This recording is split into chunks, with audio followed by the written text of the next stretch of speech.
Over the last week, Oshinoko has gotten a lot of attention, be it good or extremely bad. Really, honestly, I think if anything really does kick up a storm and get a lot of popularity and it's not a shonen, unfortunately, people get mad. But I think the more interesting thing throughout all the feedback from last week was really a few people, not a lot, just a few people that were just saying, it gets bad from here. Like, that was it. You enjoyed the best part of Oshinoko, there's nothing else here. And honestly, it sort of made me kind of question, because that was the mindset that I had. What next? We just lost, like, the pinnacle of the show itself. What next? How can this possibly exist without I? And honestly, a lot of my fears were kind of alleviated by the fact that there was so much more to that first episode. Technically, it was 3.5 episodes, but a lot of my concern was alleviated because the other things it was doing. It wasn't just I, it was the industry. That was the key thing. How it was portraying the industry and how it chews people up and spits them out. I assumed that that was going to be what's going forward. The industry still exists. I, unfortunately, is gone, but the industry itself still exists. And if they're willing to get into that, if that's what they're going after, it can still be really good. And with the second episode, that obviously seems that's the direction it's going. Now, it does have the understory. This through line is Aqua and his seeking out his father, trying to keep Ruby safe. That, I think, is going to be the through line through it. But it's going to be all these encounters with the industry itself. And again, like this episode kind of showed us, that's exactly what it's able to do. That's exactly what this creator is really good at kind of portraying. As I said with my first episode impressions, I think this creator knows the industry. Everything he's saying is things that I have seen. Not exactly, obviously, because this is a work of fiction, but I see this stuff. I've seen this stuff when I've looked into the idol industry, looked into the film industry, specifically in Japan.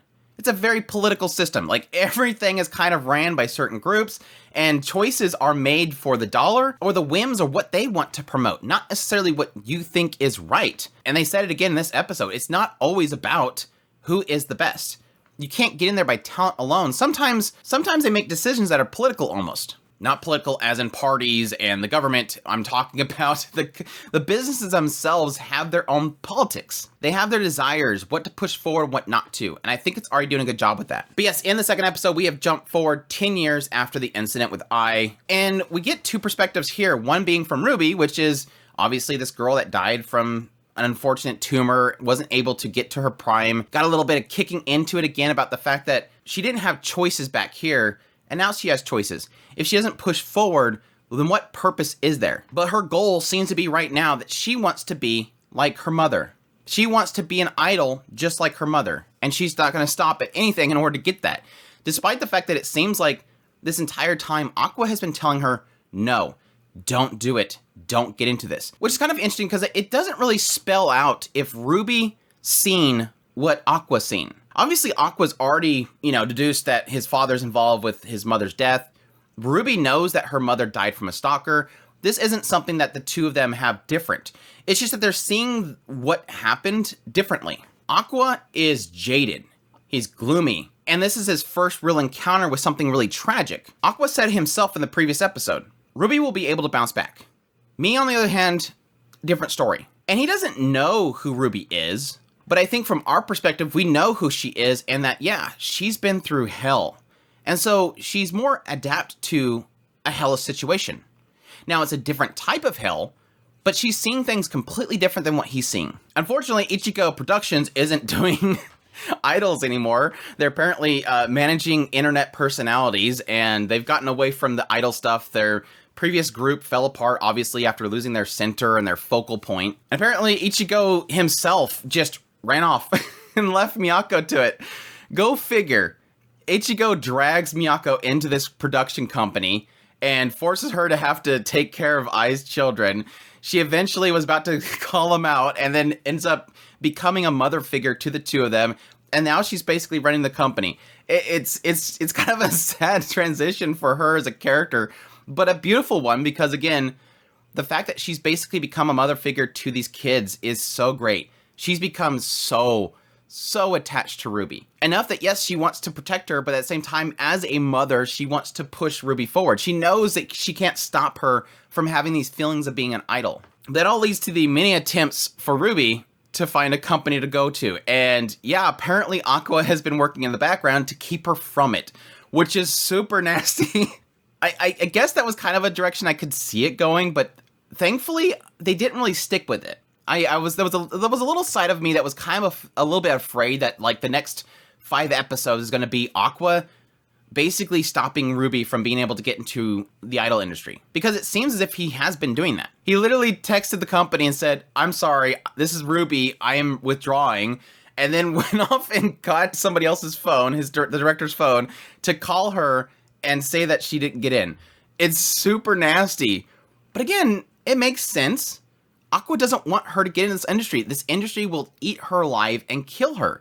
He doesn't want Ruby to become I. It is nice to see, despite the fact that we don't really get a build up to that, it's nice to see that we do see that the two of them have bonded.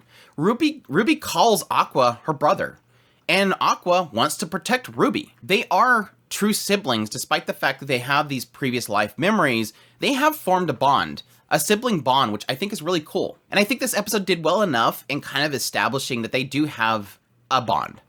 He's trying to tell her what's best for her. She's, against it, but at the same time not completely shutting him out, like, "You're not my real brother," and then walking away. She's listening to what he's saying, she just can't agree with it. But what's cool is in this episode, they sort of kind of established the two of them realizing they can't be I. They've both looked up to I. Ruby wants to be I. Aqua himself, at least through the director, is told that he can't be I. And I think that's kind of an interesting thing, because what's sort of pushed throughout this episode is the idea that Aqua wants to be working in the background, but he still wants to get in the industry to find his father. So he knows that he has to at least be in the industry. And it seems like because he's, still young, he's working in the background as this director's kind of editor and stuff like that, which is kind of opposite to what we sort of was hinting at with the previous episode, and the idea that he went to the director to say, mold me, raise me, pretty much as an actor, but he never got into it. He failed his auditions. He wasn't a good actor. He noted that everybody else was good at drawing crowds. He wasn't. But it almost seems as if, according to the director, Aqua is sort of comparing himself to I. Despite the fact that he's not saying, "I want to become an idol just like my mother," he's literally saying, "I don't have the talent for it." But the director puts it great in the idea that you can't be I, but you have to keep pushing. Everybody can dream, and you can't succeed unless you try. Don't be held by your setbacks, which I think is absolutely fantastic. Despite the fact the entire time in that scene, they keep getting interrupted by the mother. That's totally his humor. It's so good, because it's like that happens. That happens. Somebody just comes in and just ruins a perfectly dramatic scene. Everybody's serious. We have some really deep subject we're getting into. He's trying to push Aqua back up onto his feet, and the mother keeps bumping in, "Are you gonna come eat?" Well, okay, that's fine. And then the mother's cleaning the stuff off the ground. Gosh dang, all this trash. It was so good. It was so funny. And then his comments about getting this speech from somebody that's living with his parents. It's good. It's good. It was really good comedy kind of thrown in there. But that's all to me to say that their driving forces are kind of similar but different. Aqua wants to get in the industry so that he can find his father. I really still believe that Aqua is going to end up being an idol. I think that's the route they're going to go, because it's one of those aspects of where Ruby wants to be her mother. She wants to be an idol. Despite the fact that he's, Aqua's like, you're not going to get paid well. You're going to have stalkers. People are going to say things about you. It's a terrible industry. And then over here, you have Aqua saying, literally, nothing to do with the fact that he wants to be an idol. He just wants to get into the industry. And that could be a route that he ends up taking, is that he can get in the industry by being an idol, because it's obvious that he's not he claims he's not a good actor, even though I don't think he's actually tried. So yes, he could get into acting, and that could be his route, but I think he can also become a boy like some sort of boy idol group. He's got the charm, he's got the looks and everything, he's able to make an idol girl doki doki for him. But that's all to say, yeah, the one core thing in this whole thing is with the two of them, and the fact that Ruby's trying to get in and Aqua's trying to stop her, we're still seeing what I was mentioning what was great in the first episode, is the nastiness of the industry itself, seeing that, yeah, when Ruby does get scouted, Aqua goes and pretty much gets this idol girl to tell him everything about this underground idol group, and all the nasty stuff happening at where apparently the producer has a favorite and they're probably in a relationship. We don't know if that's actually true, because The fact that they're not gelling very well could mean that there's rumors spreading around. Favoritisms cause, this damage. How even Miyako is pointing out the fact that, yeah, that was kind of a thing in our group too. Because I was so popular and she was the focus, everybody believed that she had favoritism. It was even present in Ichigo Productions. This is a thing that happens, and it's very difficult to bring a group together that can mesh well together. Yeah, it's not just picking talent. It's picking a group that can work together. Because if they don't work well together, if they have disputes, it creates rumors. The rumors spread. What better way to get a rumor out than from somebody in the inside? It's so toxic. Like, this industry is so... We see the glamour. We see the beauty. The only time we see the stains is whenever somehow word gets out that somebody is in a relationship with somebody else and it goes front page. We don't see the everything in there. Like it was pushing very heavily in the first episode. Idols are a lie. The industry itself is a lie. It's all about creating a lie and selling that lie. I like at the very end, he's like, well, you want to hire that girl? And she's like, no, I want to hire somebody that badmouths their colleagues. That was the immediate thought that I have, because she was like, it kind of went through this whole situation, and I was waiting for the girl to go, I would really love to be a part of Ichigo, and I was expecting him to say, well, we don't like people that talk bad about their colleagues. And she's like, what? She had to learn a lesson there. But now, yes, obviously we can get into what happens at the very end. Kana shows up at the school they're going to, and she's there, and she's super shocked when she sees that Aqua's there. And yeah, we talk about the baking soda thing again and licking stuff and crying. But obviously Kana is upset that Aqua is not becoming a part of the industry itself. It seems as if, yes, what I kind of assume was going to happen is that Kana was going to have this rival complex with Aqua. Aqua beat me back here.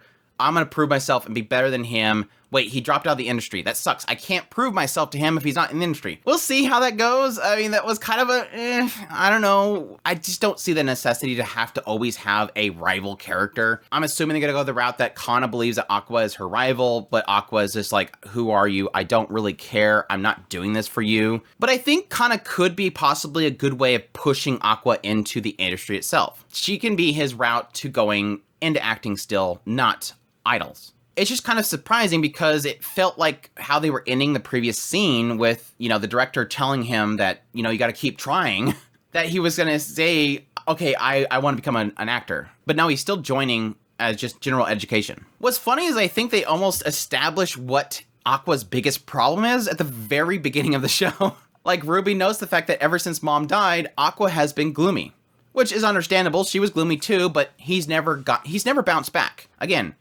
Aqua knew Ruby would. He knew that he wouldn't. Which I think is essentially going to be his biggest problem in getting to acting. How can you be a good actor if you're always gloomy? He hasn't really established yet that he's good at telling lies like his mother did. He's not good at putting up a facade. So I'm wondering if the big fix for him and getting him into the industry is going to just be the fact that he just needs to learn that there's more to life. Like, he can move on. He's essentially stuck on his mother.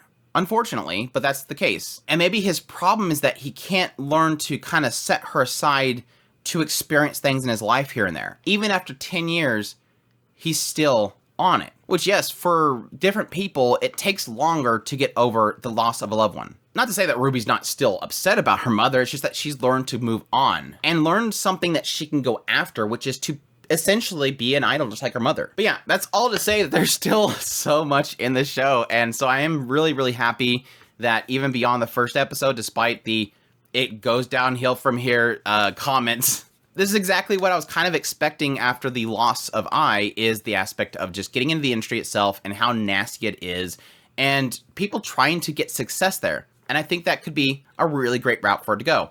Even after losing Ai, I still think this show and the story is good.